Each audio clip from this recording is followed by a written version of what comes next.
배나TV를 위해서 구독 신청 꼭 해주시고 광고도 끝까지 꼭 봐주십시오. 부탁드립니다.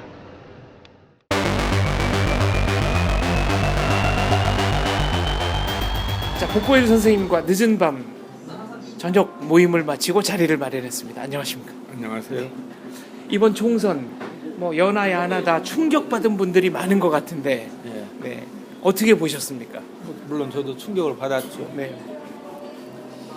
근데 일단 그 판세가 드러난 거는 판세고 네. 이제 거기서부터 이제 새로운 가능성을 찾아야 되겠죠. 이번에 보면 안철수 의원이 이끈 네. 국민의당이 약진했잖아요. 대약진을 했습니다. 근데 그 바탕이 이제 호남의 지지죠. 네. 저는 거기서 의미를 찾고 싶습니다. 호남이 원래 좌파 이념이 창성했던 곳은 아니거든요. 네. 해방 뒤 건국까지 또는 그 이후도 대한민국의 건국 이념을 떠받친 세력은 그 한국민주당이었거든요. 근데 한국민주당의 뿌리가 바로 호남입니다. 김성수 선생, 인천 김성수, 예, 송진우 선생, 고하 송진우, 네, 김병로 선생, 가인 김병로. 예. 네.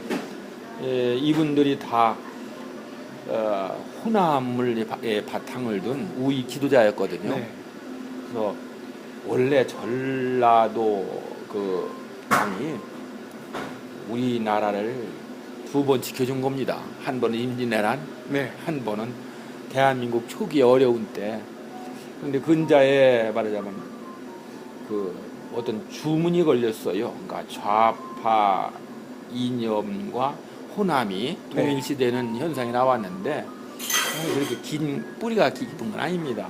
그래서 이번에 안철수 의원이 국민당을 이끌고 호남을 석권했기 때문에 차제에 아예 온건한 그 중도 좌파라고 할 수 있는 그 방향으로 해서 호남을 아주 강경한 좌파의 그 주문으로부터 벗어나게 할 수 있는 가능성이 열렸다고 저는 보는 겁니다. 앞으로 안 의원이 시장 경제에 호의적인 그런 정책을 펴가지고 정책적으로 좌파, 중도좌파 이념에서 벗어나서 보다 대한민국의 그 사회 구성 원리에 맞는 정책을 편다면은 함께 호남도 함께 그 이념에서 벗어날 수가 있죠. 저는 거기서 새로운 가능성을 엿보는 것입니다. 선생님 말씀대로라면은 영국 노동당에서 제3의 길을 주창했던 토니 블레어라든가 본인 스스로 노동자 국졸이지만 나는 우익 노선을 취하겠다고 했던 브라질의 룰라 등등 이런 노선을 택해야 된다고 말씀하시는 건지요? 예, 원래 좌파 지도자들이 네. 집권할 때는 모호한 기치를 내겁니다. 이제 지금 얘기한 네, 세력 확장을 위해서 제3의 길 같은 네. 데서 한번 집권해가지고 시장 친화적인 정책을 펴가지고 경제를 활성화시키면은 그 지지 기반이 돼가지고 오래 집권합니다. 토니 블레어하고 고든 브라운 해갖고는 거의 20년을 집권했잖아요. 영국 노동당 정부 오래 갔죠. 네. 그런데 그때 그 시장 친화적 정책이 바로 보수당의 정책이었거든요. 그래서 보수당 의원들이 노동당이 다 가져가서 보수당 거라고 내놓을 게 없다고 불평을 했습니다. 그래서 그러니까 컨서버티브 레이버라고 불렀죠. 그래서 안 의원이 새누리당보다 더 새누리당적인 그러한 경제정책을 내걸어가지고 시장 경제, 기업 활동을 북돋운다면은 본인도 대권을 향해서 세력을 확장할 수 있을 뿐더러 나라에 좋고 더불어 호남도 같이 이념적 그 주문에서 풀려나가고 자유롭게 될 수가 있죠. 저는 그런데 좀 기대를 걸고 있습니다. 근데 문제는 이번에 이제 국민의당 당선자 중에 강성 좌파로 분류할 수 있는 분들이 몇 분 계시다는 겁니다. 대부분이겠죠. 네.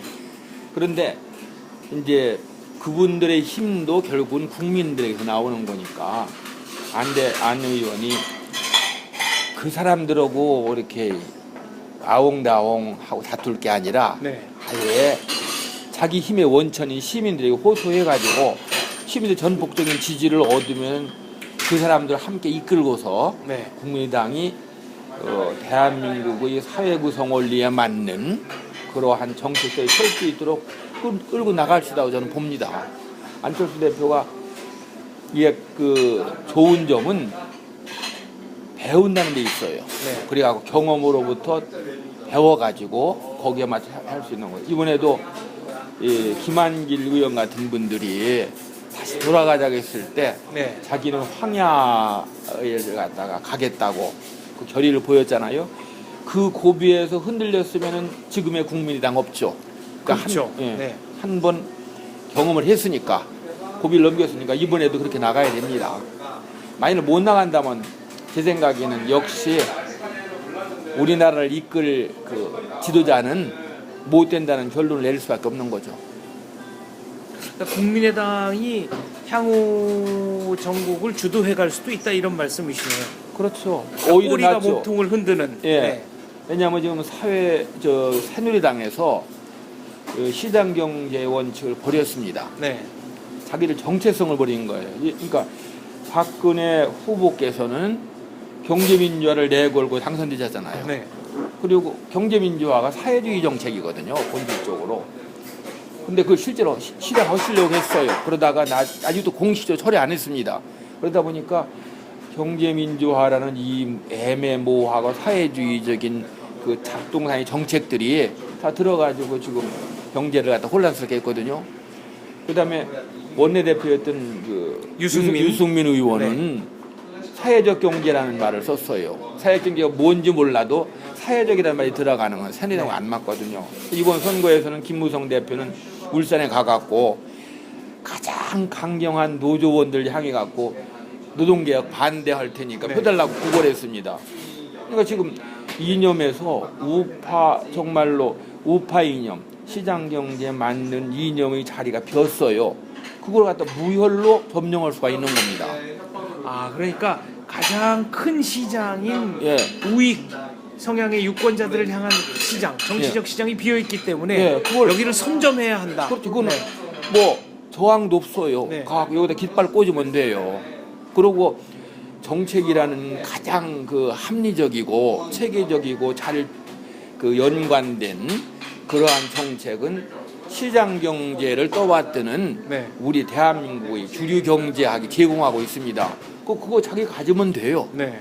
그 블레어가 보수당 정책 가져갔듯이 안 의원이 지금까지 주류 경제학의 바탕을 둔 자유주의 정책을 가져가면 되는 겁니다. 뭐 대한민국을 위해서 가져간다는데 누가 뭐라고 하겠습니까? 또 하나, 지금 안철수 의원은 지지 기반이 좁잖아요. 네. 중도라고 해봤자 얼마 안 됩니다.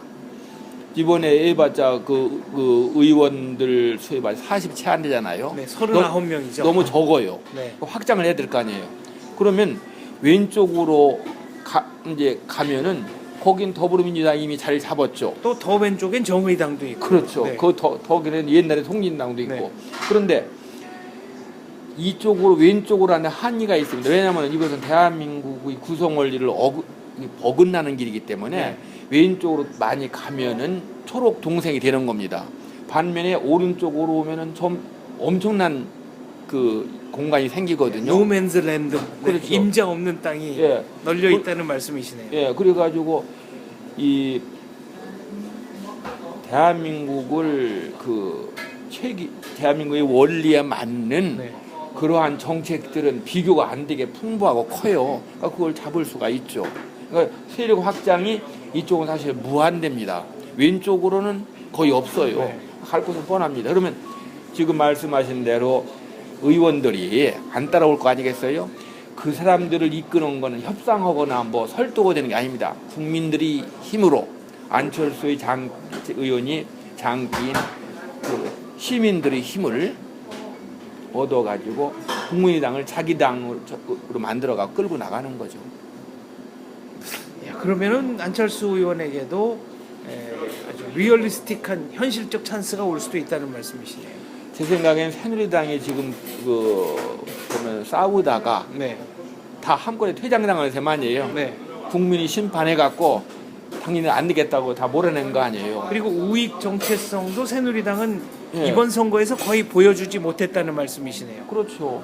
지금 예컨대 지금 가장 큰 당장 피부에라는 문제가 최저임금제입니다. 네.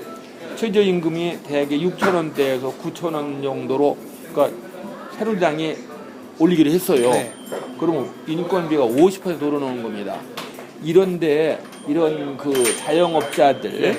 이렇게 소규모 상점에서는 인건비 50% 올리면은 살아날 데가 유지가 없어요. 안 되죠. 그러면요. 그 양주가 대개 부부가 여기서 인건비 네. 뜯어먹고 산다. 이게 자기 인건비 예, 벌어서 사는 건데. 예, 뜯어먹고 산다는 얘기를 하잖아요. 자기 그 노동에 대한 대가로 근근히 살아가는데 네. 지금 일손을 둘 수가 없잖아요. 그러니까 실업은 실업대로 늘어나고 이 자영업자들은 자영업자들도 괴롭고 특히 아파트는 경비원들이 다 지금 쫓겨나잖아요. 네. 심각합니다. 그분들은 사실 노후 대책이 없는 분들이 아파트 경무원인데 그분들이 실업자를 만들어 이거를 키웠겠다고 새누리당이 그걸 갖다 지지했어요.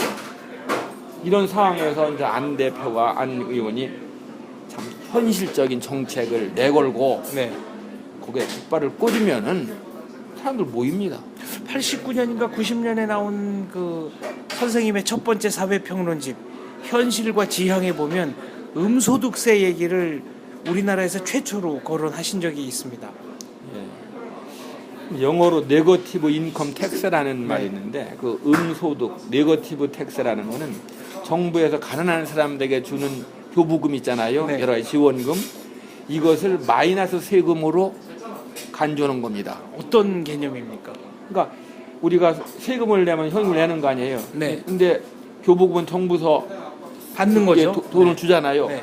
그러니까 다 주는 거니까 이쪽은 플러스 이전 마이너스라 그런 얘기예요. 네. 세금을 그러니까 마이너스 세금을 준다 그 얘기예요. 그러면 세금 마이너스 세금이기 때문에 이게 그 조금이라도 일을 갖다 더 하게 되면은 네. 아예 그 보조금을 줄이는 것이 아니라 그만 그 일부만 세금으로 가져가고 나머지는 가질 수 있어요. 그러니까 네. 최저임금제가 싹 사라지는 겁니다. 아주 작은 최저임금이라 하더라도 버는 것만큼 소득이 늘어나요. 그러니까 아예 직업이 없어야 지원금을 받는 현재의 제도하에서는 일할 인센티브가 없죠. 작은 기념으로는. 근데 음소득세 개념이 도입되면 어떻게 되는 겁니까? 그렇게 되면은 그 정부에서 교봉을 줄 때 네. 예컨대 이제 10만 원을 줬어요. 네. 그다음에 이 사람이 또 10만 원을 벌으면은 네. 10만 원 벌었으니까 너는 소득을 교봉을 안 주겠다 그런 게 아니라 10만 원 벌은 데서 예컨대 한 22만 원만 떼고 8만 원을 그 가져가는 8만 원 남겨두는 거예요. 네. 그러면 이 사람은 18만 원이 되잖아요. 네. 그러니까 10만 원짜리 월급쟁이도 일을 인센티브가 생기는 거죠. 지금은 예컨대 그 기초가 한 50만 원 일하거든. 네. 50만 원짜리 일자리는 일을 이유가 없잖아요. 네. 그리고 60만 원 되면은 그 사람은 정부에서 주는 교복을 못 받잖아요. 이러지 않고. 근데 그런 경우도 네. 10만 원 더 받자고 일 열심히 하느니 차라리 일 안 하고 50만 원 받겠다 이런 경우가 나오는 거죠. 그렇죠. 그러니까 예컨대 60만 원짜리 월급쟁이 일자리가 있고 50만 원 정도 교부금을 받는다 하면은 50만 원 받고 그 인정하고 네. 60만 원 중에서 세금 20%를 떼하고 260이니까 한 네. 48만 원 정도는 벌 수가 있어요. 네. 그러면 실업자도 안 생기고 일할 마음이 생기고 네. 그리고 갑자기 그 교부금 때문에 그 소득이 줄어드는 일도 말릴 수가 있죠. 교부금은 교부금대로 받고 그렇죠. 네. 거기서 교부금에서 일부만 세금을 낸다 그 얘기입니다. 네. 그렇게 되면은 최저임금 따질 필요가 없죠. 네. 아무리 작은 임금이라도 그 사람에 도움이 되니까 네. 굉장히 합리적인 제도. 이게 1960년대 밀턴 프리드먼이라는 경제학자가 네, 미국의, 네. 고안한 제도인데 우리나라에서 이걸 여러 번 하려고 하다가 여러 가지 문제가 있어서 안 됐거든요. 그래서 이번에는 그것을 하는 것이 대안인 것 같아요. 예컨대 안철수 의원이 국민의당의 가장 중요한 정책으로 이 음소득 제도 예. 채택해서 한번 밀어붙일 수 있겠네요. 한번 하면은 대통령 후보다운 정책이 되는 거죠. 네, 그러니까 지금 안 의원의 경우에는 내세운 정책이 없어요. 새정치라는 구호밖에 없잖아요. 그렇죠. 내용은 콘텐츠는 좀 빈약합니다. 예, 특히 경제 쪽에는 없어요. 네, 그러니까 이런 종류의 친시장적인 주류 경제학자들이 내놓은 정책을 자기 것으로 가져가면 되는 거예요. 이걸 아직 안철수 의원은 하지 못하고 있습니다. 네. 알겠습니다. 그런 점에서 국민의당의 행보 한번 주시해서 지켜볼 필요가 있는 것 같고요. 음소득세 제도의 도입 이것도 적극적으로 한번 검토해볼 필요가 있겠네요. 최저임금제의 문제점, 그 다음에 이렇게 뚝뚝 떼가고 특정 계층에게 주는 교부금이 갖고 있는 그 노동 그 의욕 저상 문제, 그러니까 디스인센티브 네. 이런 문제, 도시와 농촌의 빈부격차 문제 이런 걸 한꺼번에 해석할 수 있거든요. 해결할 수 있거든요. 그러니까 주류 경제학 이론을 새누리당이 원래 이걸 해야 됩니다. 네. 근데 하지 않고 자기들끼리 쌈박질해 갖고 퇴장당했거든요. 포퓰리즘 쪽으로 갔으니까요. 예. 새누리당이. 네. 그러니까 이번은 아주 개도 잃고 구럭도 다 잃은 네. 셈이죠. 그럴 때 저는 어느 쪽이든지 먼저 내세워 갖고 찾으면 임자 아니냐 그런 얘기죠. 네. 알겠습니다. 아무튼 이번 총선의 결과가 대한민국을 어떤 식으로 좀 끌고 나갈지 결국 발전하는 쪽으로 끌고 나가기를 모든 국민들이 희망하는 건데요. 그렇죠. 네. 그러니까 어느 당이 정책을 주도하냐 중요하진 않아요. 정책 자체가 중요하거든요. 그러니까 네. 이런 좋은 정책들 내세워 가지고 이번에 국민들이 바라는 것이 이게 경제 문제가 드러났으니까 거기에 부응해야 되겠죠. 새누리당의 참패의 그 기본적인 원인은 경기가 안 좋은 겁니다. 경기가 좋아갖고 잘 살면은 네. 지들끼리 쌈박질 해도 표를 찍습니다. 그렇죠. 근 국민들의 피로감이 예, 덜하죠. 살기 어려운데 쌈만 하면 얼마나 속이 타겠어요. 네. 특히 이게 노인층이 지지층이 노인층이 많잖아요. 새누리당은 이번에 노인들이 아주 어렵잖아요. 거기다가 최저임금제까지 해갖고 아파트 네. 경비원이나 다른 한계 소득을 가진 직업들을 갖다가 이렇게 만들었으니 그분들이 투표장에 나올 의욕이 없었겠죠. 그런 면에서 새누리당은 반성 많이 해야 될 것 같습니다. 여당은 늘 반성해야 되는데 반성을 좀 덜 하죠. 알겠습니다. 박 대통령의 남은 임기 동안 뭐 레임덕이 온다거나 이런 일은 어떻게 보십니까? 실은 레임덕은 일찍 왔어요. 레임덕이 왔던 이번에 우리가 깨달은 것이지 네. 돌아다 보면은 문창극 총리 후보가 네. 낙마했을 때 이미 박근혜 대통령을 정말 열정적으로 지지한 그 우파 이념으로 무장된 지지 세력은 마음이 떠났어요. 그때 사람들은 그때 그런 계층은 문창극 후보를 중간에 낙마시키지 말고 국회까지 가서 청문회라도 한번 하고서 부결을 하려 했는데 청와대는 그런 민심을 모르고 국회로 가기 못하게 자기들이 말해서 끌어내린 겁니다. 그때부터 이 민심이 지지층이 흔들렸어요. 흔들려 금이 간 것이 잘 드러나지 않았죠. 그러다가 이번에 완전히 드러난 겁니다. 지금 가장 분노하고 있는 계층은 오히려 우익. 그렇죠. 네. 정말 유권자들이네요. 열정적으로 지지한 사람들이 네. 이제 돌렸고, 그러니까 박 대통령께 그걸 모르셨죠. 왜냐하면 청와대 사람들이 그와 같이 문창호 후보를 일부러 끌어내리는 네. 저기 지지자들은 말에 올라 태우려고 그러는데 끌어내렸으니 여기서 사단이 난 거죠. 이번에는 이게 잠재적으로 점점 더 이게 틈이 콘크리트 콘크리트 층이라 이것이 이미 금이 많이 나간 건데 이번에 그것이 드러나는 거죠. 그 대통령께서는 지금 본의를 많이 잃으셨잖아요. 그게 레임덕이에요. 지지자들로부터 여기 지지를 받지 못해가지고 권위를 잃는 현상을 레임덕이라고 하는 겁니다. 특히 내부에서부터. 예, 그렇죠? 아니 네. 그래. 외부에서 공격당해 가지고서 열세일 때 우리는 레임덕이라고 안 불러요. 네. 레임덕은 이분이 이미 얼마 안 남았으니까 다른 사람을 찾자, 미래의 권력자를 찾자고 눈길을 돌릴 때 나오는 사람 우리가 레임덕이라고 하는 겁니다. 그것도 내부에서. 그렇죠. 같은 진영 내에서. 그렇죠. 네. 당연히 지지자들이 현재의 지도자를 바라보는 게 아니라 이분 뒤에 나올 사람을 찾아갖고서 이렇게 눈길을 돌릴 때 우리 그걸 레임덕이라고 그러는 거예요. 그러니까 그건 내부의 문제입니다. 더불어민주당이 강성해져 가지고서 의원에서 만나고 레임덕 나오는 거 아닙니다. 지지자가 약해지고 박 대통령 뒤에는 그럼 누가 될 거냐고 서로다가 눈치 보면서 새로운 사람을 찾기 때문에 권위가 서지 않고 영이 먹히지 않은 것을 레임덕을 부르는 겁니다. 그렇군요. 네. 박 대통령으로서는 가장 잘 고를 수 있는 전략 뭐가 있겠습니까? 전략을 우선 고르려면 자기 처지를 알아야 되는데 네. 이분께서 자기의 그 잘못을 인정하기가 좀 꺼리시는 것 같아요. 인정하면 그 뒤에 나올 그 온갖 결과, 이제 예, 책임 소재 그렇죠. 묻는 예, 네, 그리고 뭐부터 자기의 권위가 깎이다는 거고 그렇기 때문에 선택의 여지는 별로 없어요. 저는 그래요.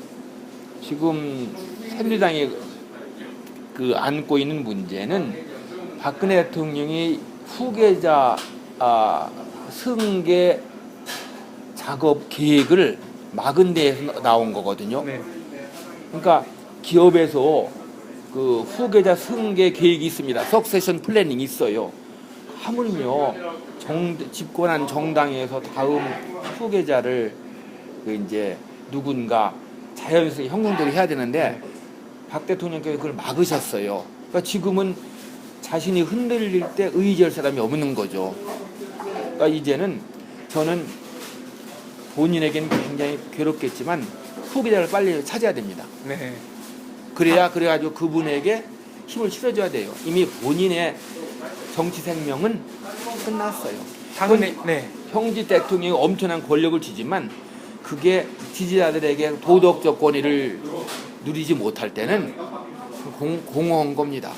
그러니까 이제는 본인의 권력이 어떤 뜻은 끝났다는 걸 알고 인정하고 그리고 다음에 자기의 후계자가 될 사람들 빨리 물색해가지고 그 사람에게 빨리 나오도록 도와줘가지고 그 사람에게 힘을 실어주는 것 이것이 본인의 임기를 마무리하는 가장 중요한 일입니다. 새누리당이 우익 성향을 버리고 파퓰리스틱하게 흘러갔다고 하셨으니까 그렇다면 당 외에서 후계자를 찾는 것도 가능한 작업이라고 보시는지요? 당 내외에서 반기문 총장 얘기를 하시는 것 같은데 장 교수는 고향이 충북이죠. 네, 저는 뭐 제 고향은 서울입니다만 본향은 충북이고 저는 개인적으로 황교안 총리의 팬인데 네. 사실 우리나라에서 정치인화되는 과정을 거치지 않고 대선 후보가 되기는 좀 어려우니까 황교안 총리께서는 아마 차기에서는 현실적 찬스를 갖게 될 것 같지는 않습니다. 물론 1년 8개월 동안 무슨 일이 벌어질지는 모르겠습니다만 그러면 우성향의 후보로서는 반기문 총장 거론하지 않을 수 없는 거 아닙니까? 반기문 총장은 저랑 학번이 같습니다. 네. 63학번입니다. 1964년에 대학에 같이 들어갔거든요. 만난 적은 없어요. 그분이 외교학을 하고 저는 경제학을 했습니다. 근데 제가 70입니다. 그러니까 그분은 저보다 2살인가 3살 위에예요. 네. 그러면 그분이 대통령 취임을 하면은 74 5 되죠. 그럼 퇴임하실 때는 80세예요. 현대에서 우리나라처럼 문제가 많은 나라에서는 70대 대통령은 문제가 많습니다. 체력적으로 좀 젊은 대통령이 나와야 한다. 체력적으로도 문제일 뿐더러 머리도 늙어요. 그러니까 가장 이상적인 건 50대입니다. 네.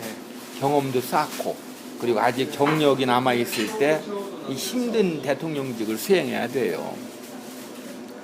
그래서 저는 반기문 총장은 경험 많고 지지도 높고 또 아랫 사람들이 이렇게 따르잖아요. 네. 충성도도 높고 다 좋은데 나이는 생물학적 연령은 좀 약점이다. 네. 저는 결정적 약점이라고 봅니다. 대통령은 아주 늙는 겁니다. 노태우 대통령 한번 늙으신 거 보세요. 그 퇴임 기간에 네. 오바마 대통령 늙은 거 보세요. 뭐 클린턴 뭐 다. 그럼 완전히 노인이 되고 나오는 네. 겁니다. 그런데 우리나라는 북한의 위협을 받는 나라, 그리고 경제적으로 늘 어려운 그 넛크래커 속에 끼인 나라, 이런 나라를 대통령이 이끌려면 대통령께서 젊으셔야죠. 그래서 저는 반기문 후보는 아니다라고 저는 봅니다. 네. 그리고 반기문 후보가 되면 우리나라가 정치가 활성화될 수가 없어요. 젊은 사람. 저는 이상한 건 그래요. 왜 새누리당에서 후계자들이 50대가 안 떠오르는가? 그 문제가 있다고 봐요. 네. 한번 돌아봅시다. 이명박 대통령께서 이제 후보가 되셨던 그 네. 선거에서 네 분이 나왔어요. 이명박, 박근혜, 원희룡, 고진화, 홍준표. 홍준표. 네. 요 이제 네 분이 나왔죠. 이 순서입니다. 그러니까 이명박 대통령이 이제 그때 네. 1등 하셔가지고 대통령 되셨고, 그 다음에 박근혜 후보가 이제 대통령 되셨고, 그럼 원희룡 그 지사가 제주지사가 심지어 50대 중반이죠. 예, 상당히 큰 표 얻었거든요. 그럼 왜 원희룡 지사가 그 후보로 안 오르나요? 원희룡 지사 보면은 제주지사를 갖고 상당히 업적도 남겼잖아요. 이젠 무르익은 사람이에요. 다만 이념적으로 네, 우익인지는 좀 잘 예. 모르겠습니다. 예. 그러니까 또 우익이냐 좌익이냐 뭐 중도 성향이라고 하더라도 이 대통령이 그렇게 이념적으로 뒤흔들 수 있는 그게 많잖아요. 네. 그래서 저는 논리적으로 얘기한다면 원희룡 지사가 되는 것이 자연스러워요. 네. 그리고 나경원 의원도 역시 50대 중반이네요. 예. 근데 뭐 박근혜 대통령과 같은 그 여성이라는 네. 것이 이게 과연 도움이 될지는 모르겠습니다만, 그리고 보면은 이번에 많은 그 잠재적인 그 후보들이 많이 사라졌잖아요. 김문수, 뭐 오세훈, 김문수 지사와 개인적으로 가까워서 붙어가 속이 쓰리는데, 이렇게 아까 얘기한 두 분, 그리고 나머지도 찾아보면 있어요. 네. 저는 이 두 분을 상당히 훌륭한 그 분이라고 그렇게 평가를 합니다. 네. 알겠습니다. 아무튼 한국 정치가 앞으로 어떻게 흘러갈지, 네. 복 선생님의 탁견, 또 미래 세계에 대한 여러 가지 고견도 자주 찾아뵙고 여쭙도록 하겠습니다.